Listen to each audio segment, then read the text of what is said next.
That's why it's called 24/7. I love it. All right, turning now to the start of what President Trump is calling economic D-Day for Iran. The administration is set to announce potentially severe new sanctions in just a few hours. Ahead of that announcement, Secretary of Treasury Scott Bessent promised, quote, total financial isolation, unquote, for Iran in an op-ed for the Financial Times. He added that any nation found supporting the, quote, withering regime should expect to share in its isolation. Let's now bring in CBS News White House and politics reporter Aaron Navarro. So, Aaron, what more do we know about this announcement and what the U.S. is planning in terms of these additional sanctions on Iran? Adrienne and Vlad, good to be with you. It seems that, and we're waiting for details when we hear the Treasury Secretary speak later this afternoon, that it'll be targeting countries, allies that do any sort of business with Iran, that help facilitate its retrieval of revenue from its oil sales. As you mentioned, Bessent wrote on the Financial Times in an op-ed and has also said that the U.S. will use, quote, its full might against any country that does not comply with what the U.S. is asking. Specifically, he mentioned going after those that help the flow of Iran's finances from its oil through exchange houses and free trade zones. One thing to be watching, though, is how China responds. They are the largest buyer of Iranian crude. Their president, Xi Jinping, is coming to visit President Trump in the White House in September. And in a statement from their foreign ministry spokesperson, they say that they will do what is necessary to protect their legitimate rights and interests. Iran has also responded, saying that they may halt all oil flow in the Strait of Hormuz if any neighboring countries join in this U.S. crackdown, and also adding that they can easily establish economic relations with other countries. Aaron, I also want to ask you about this total collapse of U.S. talks with Canada and the subsequent new tariff announcements on both sides of the border. Can you explain what the breaking point was for Prime Minister Mark Carney? In a press conference over the weekend, he seemed to cite two things in particular. He said that there were last-minute concessions the White House asked when it comes to Canada doing trade deals with other countries, as well as the exclusion of certain vehicles that are created in Canada, made in Canada, from the reduced auto tariffs that was being proposed by the U.S. Carney said, quote, we cannot accept what they have offered, and we will not give what they have asked. The White House maintains what they offered Canada in terms of reduced tariffs are generous, especially when it comes to the tariffs on steel, automobiles, and lumber. They argue it would have put them in the best position of any major exporter to the U.S. And the U.S. Trade Representative Jameson Greer did say that no further trade talks are scheduled or planned. At the same time, though, the retaliatory tariffs from Canada are scheduled to take effect on September 8th. So there is a small but open window for all of this to potentially de-escalate. All right, Aaron Navarro for us in our newsroom. Aaron, thank you.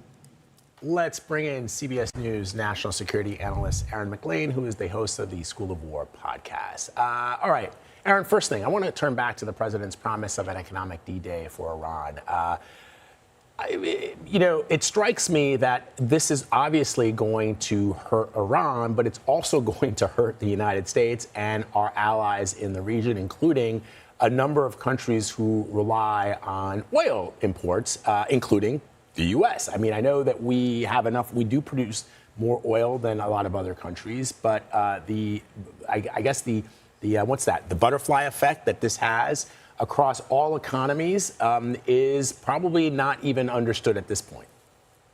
Right, and there's a direct correlation between how much pain will be imposed outside of Iran by these measures and how effective these measures will be inside Iran. That is to say, the more aggressive the measures, the more pain the global economy will have to shoulder. Aaron Navarro mentioned China as a major node in all this, but there are also Gulf countries that have major financial links with Iran. And depending on the scope and severity of these sanctions, a number of countries transact business with Iran in one way or another, even today. What if these sanctions include, for example, aviation traffic to and from Iran? We don't know yet what's going to be announced this afternoon, but you're absolutely right. For economic warfare to work, there has to be some economic pain on the part of those dealing it out. Aaron, what do you think was behind the play to bring China into this? Because they were very clear that anyone who supports the regime is going to face the same isolation. It was a thinly veiled threat to China, which imports the most Iranian oil of any country. Why make a play at China? Well, I do think the administration has, rejected for now the possibility of a massive military escalation with Iran. It's also choosing not to walk away and leave the region and the Strait of Hormuz in control of Iran. So that leaves this economic warfare option really as the only available remaining option. And if you're going to wage economic warfare against Iran, China is going to be a part of that story. And the more serious you are about it, the more tense things are going to be between you and China. The more possible it is, by the way, that Iran may retaliate not only economically, but militarily. The new security chief in Iran, one of these new IRGC guys who's running the country, Mohsen Rezai, gave an interview over the weekend where he threatened essentially military retaliation against pipelines in the region should Gulf countries participate in these economic measures targeting Iran. So things could well get even tenser here in the days to come. Aaron, I want to ask you about something. As we know, the USS George Washington has moved into the region. The USS Abraham Lincoln is headed home. But you and I have talked about this. We also had a correspondent from the Military Times on CBS News 24/7 last week.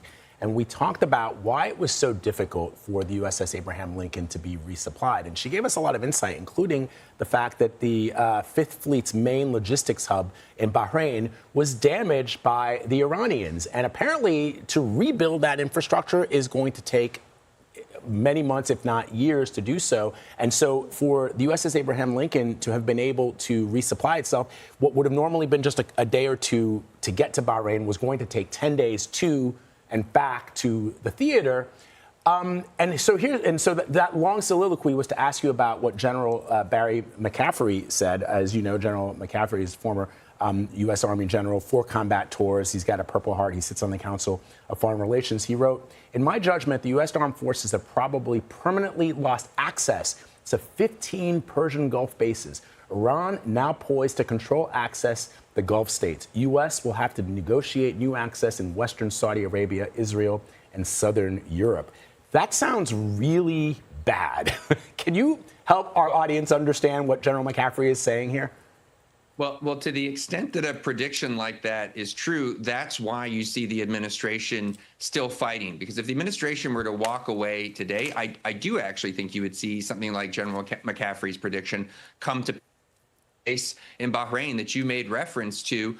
You could rebuild it all you want. The U.S. Navy can't get there right now without getting shot at, right? Because you have to go through the Strait of Hormuz to get there. So one way or the other, this question of the Strait and access to the Persian Gulf has to be resolved favorably in the American direction, or you are indeed going to end up in a situation where American access to that Gulf area in general is going to be heavily restricted, which would be a major defeat. All right, Aaron MacLean, always bringing the context for us. Thank you so much. Aaron, as always. Yep.